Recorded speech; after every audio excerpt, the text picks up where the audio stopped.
Hey friends! In this video tutorial, I'm going to be covering two additional key terms for the researched argument unit. We've already covered important terms such as theme, topic, issue, and inquiry, and today we're going to be adding synthesis and stakeholders, which will be a really important part of your research logs and final paper moving forward. Synthesis is both a process and a demonstration, or a product in a sense, right? So it's a verb and a noun in this way. The process is comparing and contrasting sources to understand how they relate to each other, right? So you're looking at how they're similar, how they're different, which backgrounds they share, which studies they both reference, right? There are a lot of ways that you can think about synthesizing or bringing together your sources.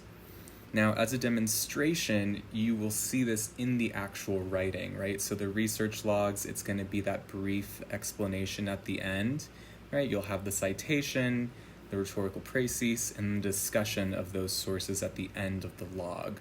So that's where you're going to see some of that synthesis coming through as you talk about those sources together. Now, in the researched argument, that will appear as thorough and well-developed explanations about how your sources add unique support to your claim, right? So how are these sources the most relevant for the argument you're making, and how are they accumulating or building support of your claim?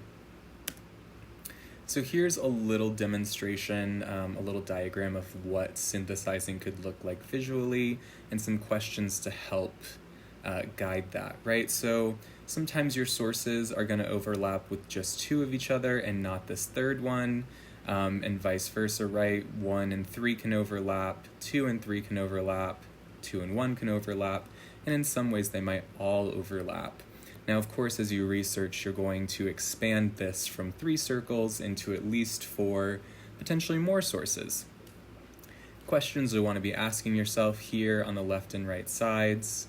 What would a conversation between the two authors look like? What do they have in common? What values do they share?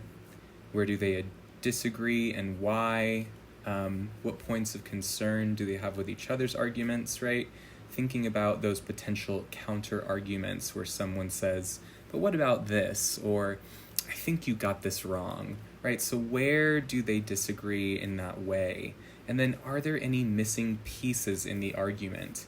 Are you reading about something like college tuition and thinking, why has no one done a poll on XYZ, right? I mean, you're going to want to think kind of outside the box there. What do you not know? We're going to skip the synthesis slide here, right? If you don't synthesize, if you don't filter, you just end up overstimulated. Now, a stakeholder is essentially anyone who has some kind of interest in the issue, something that they have to gain or lose. If you've ever heard of the phrase to have something at stake, or the stakes are high, right? There's a lot to be gained or lost. So as an example, we have increasing college tuition as the issue, and some potential stakeholders would be students, parents, state legislatures, and loan providers, right? So students could lose money, they could lose time, it could take them longer to graduate, right, in part because they are working second jobs. This is quite the reality for a lot of us. Parents, if they're helping their children pay for school, could also lose money. State legislatures could gain money to put into other programs.